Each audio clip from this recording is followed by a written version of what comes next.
Всем доброе утро, с вами Андрей. Наша первая ночь в Чехии. Остановились мы в небольшом городке Чешская Липка, это на севере Чехии. Всего лишь в 60 километров от Праги. Так как мы уже в Праге были не раз, решили обследовать север Чехии. Тут много что есть посмотреть. Я нахожусь на старой чешской площади, в небольшом городке. Население 38 тысяч человек. История богатая, город развивался с 13 века усиленно. И позади меня находится чумный столб, так как здесь свирепствовала чума в 1680 году, и после этого установили столб как напоминание об этом событии. Цель нашего визита в Чехию — немножко отдохнуть на каникулах, посмотреть интересные места. Тут очень много интересных мест. Старые заброшенные замки, есть крепости, есть интересные скальные породы, озера, леса, горы, заповедники. Ребят, все не перечислить, просто будем ездить, смотреть, любоваться. Ну и вот также старые постройки, вот такие площади, небольшие городки, очень все живописно, красиво. Очень старый отель у нас в таком в стиле барокко. Стены высокие в номере, кухня вкусная, внутри интерьер очень интересный. Так что мне все понравилось. Отдыхаем. Ну что, после завтрака сделаю небольшой экскурс по гостинице. Я нахожусь на первом этаже, где мы проживаем. Это холл. И посмотрите, позади меня очень интересная старая мебель. Кстати, я хотел бы вам показать и рассказать. Я сам, конечно, слышал, что такие обогревательные системы стояли не только в Чехии и в разных странах. Это 18-19 век. Но самое интересное, это якобы печка без трубы. На чем она работала, я вам сказать не могу, потому что там даже дверок нет.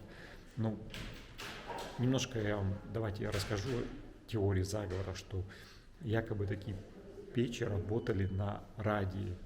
Есть такой элемент радиоактивный. Не знаю, правда, нет, потому что это всего лишь теория, так как многие исследователи вот эти печи, да и просто люди, которые интересуются историей, смотрели в разных странах, исследовали и пришли к выводу, что такая печь без трубы, без выхода, она не может работать на топливе твердом, вроде как уголь или дрова, потому что, ну, сами понимаете.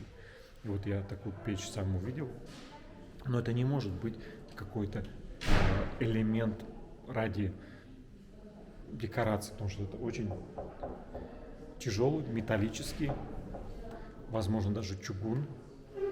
Но, ребят, я сейчас вам поближе покажу, вы просто офигеете. Очень массивный элемент, красивые разные узоры, вот эти все завитые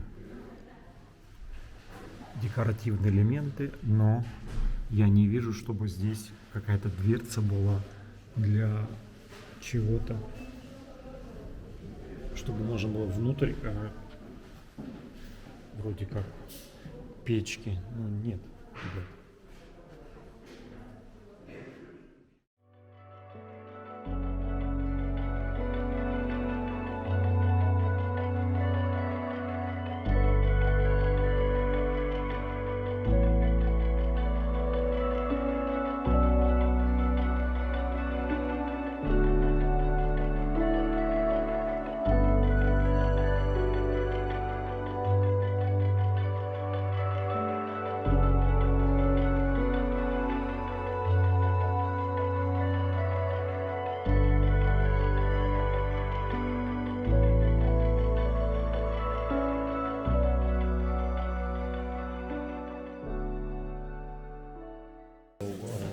Банк чешский, и тут вряд ли они говорят по-английски или по-немецки, так что сейчас пользуюсь переводчиком, учу фразу, как поменять валюту, и зайду в кассу и попробую сказать по-чешски, чтобы мне поменяли евро на чешские кроны. Сейчас 1 евро стоит 23 чешских крон. У меня сперва 200 евро, там посмотрим. Так что стою в очереди, все как положено, строго. Очередь, касса, все строго ходят, смотрят. Ну что, ребята, поменял я деньги, банк серьезный. Смотрели, чтобы купюры были не мятые.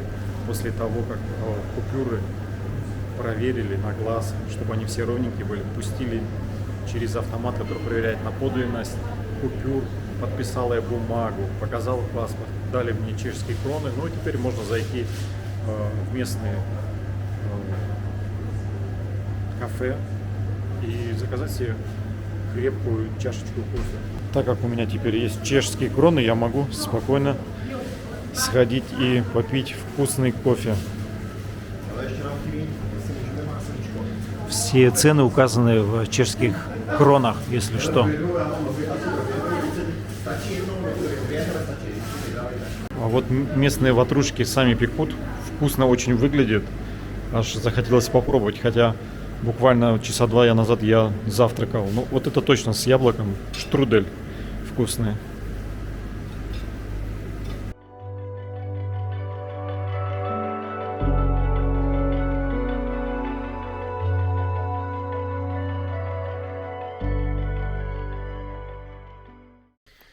Ну что, давайте посмотрим. Первая достопримечательность — это Скальный град.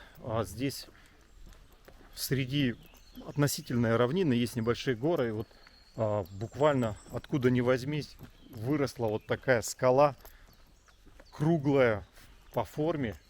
На скале стоит домик. В скале даже есть какие-то комнаты. Кто это сделал, надо сходить наверх и узнать. И когда это было сделано, самое главное. Скала неприступная, попасть на нее со всех сторон практически невозможно. Это надо специально снаряжение, чтобы попасть наверх. И вот я сейчас обхожу вокруг и пытаюсь найти вход. Где же вход, чтобы попасть наверх? Жалко, сегодня я не попаду в этот замок скальный, потому что понедельник, а понедельник у них не рабочий день. Так что остается только взлететь дроном и посмотреть вид сверху.